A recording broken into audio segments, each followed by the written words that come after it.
And so, the superintendents of the Nigerian misfortune have continued to keep people in poverty. For how many weeks? For the past 9 weeks, universities have been closed, right? This is the 3rd month, right? Universities have been closed. And life is going on normal. I mean, to keep young people who are 17, 18, 19, 20, 21, to keep them at home doing nothing for 2, 3, 4 months, you don't know that you are calling for tragedy. That anybody is going around talking about leadership without this being on the front burner. And that we can sit down and let this go on endlessly, it just shows that we have a bunch of idiotic people running the country. Because what you have set in front of you is tragedy. There are people who are experts who have brought out videos and said, keep young people busy. If you do not keep young people busy, you are calling for criminality. An idle mind is the devil's abode. How can we keep our public schools closed for 1 month, for 2 months, for 3 months? And I'm talking of millions and millions of young people. Closed. They are doing nothing. We have not engaged them at home. There's no online learning organized. And we think that there will be a country to run for 2023. We have a bunch of jokers that are running around. And we need to challenge them. If you know anybody who is looking for governor, who is looking for senator, who is looking for president, help me tell him, president of where? President of where? This country that is collapsing now.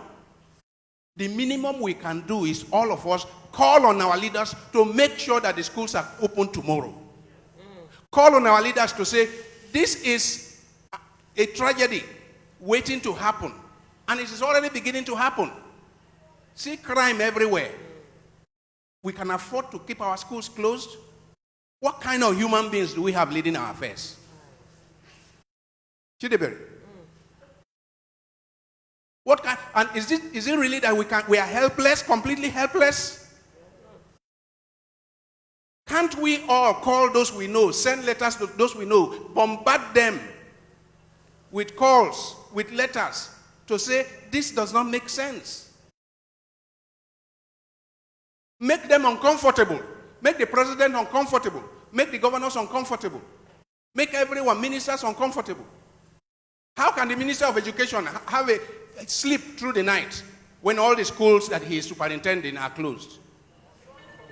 He just apologized That's what he did. And that is why I had said it here repeatedly. As long as we, the Nigerian people, can entertain somebody to be our Minister of Health who takes treatment outside the country, the health institutions will not be improved. As long as we can have somebody who is Minister of Education, whose children are schooling outside, then there will be no improvement in our circumstance. And somebody attempted to raise this in Parliament and they shut him down. Yeah. And I thought that that was the best bill that was ever proposed in the Nigerian Parliament. And if we are waiting for them to be the one to bring out such a bill and to endorse it, it will not happen. From where should it arise? From the people. We who are victims of their political misadventure, we are the ones to work on it. We are the ones to compel them to make such a law. Because there's something called enlightened self-interest.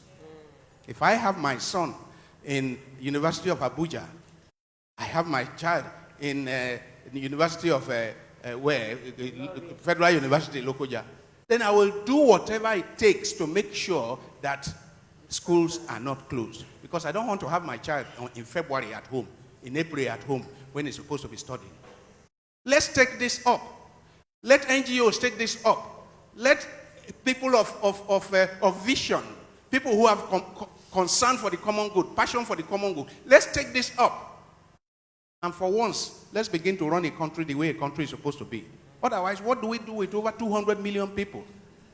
If this country completely fails, West Africa will not be able to accommodate us.